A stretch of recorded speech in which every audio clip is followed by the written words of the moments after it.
بسم اللہ الرحمن الرحیم۔ شروع اللہ کے نام سے جو بڑا مہربان نہایت رحم والا ہے۔ معزز سامعین السلام علیکم۔ گزشتہ ہفتے میں نے ایک ویڈیو ڈالی تھی جس میں حضرت آدم علیہ السلام کے متعلق تھا کہ انہیں جنت سے کیوں نکالا گیا، اور سجدے سے انکار کرنے پہ ابلیس کا مناظرہ، اس کا حصہ دوم میں جاری کر رہی ہوں۔ قرآن پاک میں اللہ تعالیٰ نے فرمایا، اور ہم نے آدم سے کہا، اے آدم، تم اور تمہاری بیوی دونوں جنت میں رہو، جس طرح چاہو کھاؤ پیو، امن و چین کی زندگی بسر کرو، مگر دیکھو وہ ایک درخت ہے تو کبھی اس کے پاس نہ بھٹکنا، اگر تم اس کے قریب گئے تو نتیجہ یہ نکلے گا کہ حد سے تجاوز کر بیٹھو گے اور ان لوگوں میں سے ہو جاؤ گے جو زیادتی کرنے والے ہیں۔ اور دیکھو یہ ہماری ہی کار فرمائی ہے کہ ہم نے تمہیں پیدا کیا، یعنی نوع انسانی کی شکل و صورت بنا دی، پھر وہ وقت آیا کہ فرشتوں کو حکم دیا آدم کے آگے جھک جاؤ، اس پر سب جھک گئے مگر ابلیس نے جھکنے سے انکار کر دیا۔ اور بلا شبہ یہ واقعہ ہے کہ ہم نے انسان کو خمیر اٹھائے ہوئے گارے سے بنایا جو سوکھ کے بجنے لگتا ہے۔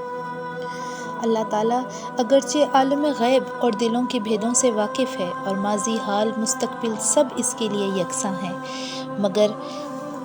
اس نے امتحان و آزمائش کے لیے ابلیس سے سوال کیا، کس بات نے تجھے جھکنے سے روکا جبکہ میں نے حکم دیا تھا؟ ابلیس نے جواب دیا، اس بات نے کہ میں آدم سے بہتر ہوں، تو نے مجھے آگ سے پیدا کیا اور اسے مٹی سے۔ شیطان کا مقصد یہ تھا کہ میں آدم سے افضل ہوں، اس لیے کہ تو نے مجھ کو آگ سے بنایا ہے اور آگ بلندی اور عفت چاہتی ہے، اور آدم مخلوق خاکی، بھلا خاک کو آگ سے کیا نسبت؟ اے خدا، پر تیرا یہ حکم ہے کہ ناری خاکی کو سجدہ کرے، انصاف پہ مبنی ہے۔ میں ہر حالت میں آدم سے بہتر ہوں، لہٰذا وہ مجھے سجدہ کرے، نہ کہ میں اس کے سامنے سر بسجود ہوں۔ مگر بدبخت شیطان اپنے غرور و تکبر میں یہ بھول گیا کہ جب تو اور آدم علیہ السلام دونوں اللہ کی مخلوق ہو تو مخلوق کی حقیقت خالق سے بہتر خود وہ مخلوق بھی نہیں جان سکتی۔ وہ اپنی تمکنت اور گھمنڈ میں یہ سمجھنے سے قاصر رہا کہ مرتبے کی بلندی و پستی اس مادہ کی بنیاد پر نہیں ہے جس سے کسی مخلوق کا خمیر تیار کیا گیا ہے، بلکہ اس کی ان صفات پر ہے جو خالق کائنات نے اس کے اندرون و دریت میں دی ہیں۔ بہرحال شیطان کا جواب چونکہ غرور و تکبر کی جہالت پر مبنی تھا، اس لیے اللہ تعالیٰ نے اس پر وضاحت کر دی کہ جہالت سے پیدا شدہ قبر و نخوت نے تجھ کو خود اس قدر اندھا کر دیا ہے کہ تو اپنے خالق کے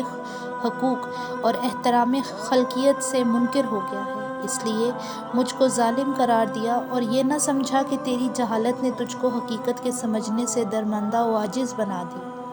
پس تو اب اس سرکشی کی وجہ سے ابدی ہلاکت کا مستحق ہے، اور یہی تیرے عمل کی قدرتی پاداش ہے۔ ابلیس نے جب دیکھا کہ خالق کائنات کے حکم کی خلاف ورزی، تکبر و غرور اور خدا تعالیٰ پہ ظلم کے الزام نے ہمیشہ کے لیے مجھے رب العالمین کے آغوش رحمت سے مردود اور جنت سے محروم کر دیا ہے، تو توبہ اور ندامت کی جگہ اللہ تعالیٰ سے استدعا کی تا قیامت مجھ کو مہلت عطا کر اور اس طویل مدت کے لیے میری زندگی کی رسی کو دراز کر دے۔ حکم الہی کا تقاضا بھی یہی تھا، لہٰذا اس کی درخواست منظور کر لی گئی۔ یہ سن کر اب اس نے پھر ایک مرتبہ اپنی شیطانیت کا مظاہرہ کیا، کہنے لگا، جب تو نے مجھے راندہ درگاہ کر ہی دیا تو جس آدم کی بدولت مجھے یہ رسوائی نصیب ہوئی ہے، میں بھی اس آدم کی راہ ماروں گا اور ان کے ارد گرد چار جانب سے ہو کر ان کے گمراہ کروں گا اور ان کی اکثریت کو تیرا ناشکر گزار بنا دوں گا، البتہ تیرے مخلص بندے میرے اغوا کے تیر سے گھائل نہ ہو سکیں گے اور ہر طرح سے محفوظ رہیں گے۔ اللہ تعالیٰ نے فرمایا، ہم کو اس کی کیا پرواہ، ہماری فطرت کا قانون مکافات عمل و پاداش عمل اٹل قانون ہے، بس جو جیسا کرے گا وہ ویسا بھرے گا۔ اللہ تعالیٰ سے دعا ہے کہ ہمیں شیطان کے ہر وار سے بچائے اور ہمیں راہ مستقیم پہ چلائے۔ اللہ پاک سے دعا ہے کہ ہم سب کو 5 وقت کا نمازی بنائے۔ مزید ویڈیوز کے لیے میرے YouTube چینل کو سبسکرائب کریں، لائک کریں اور شیئر کریں۔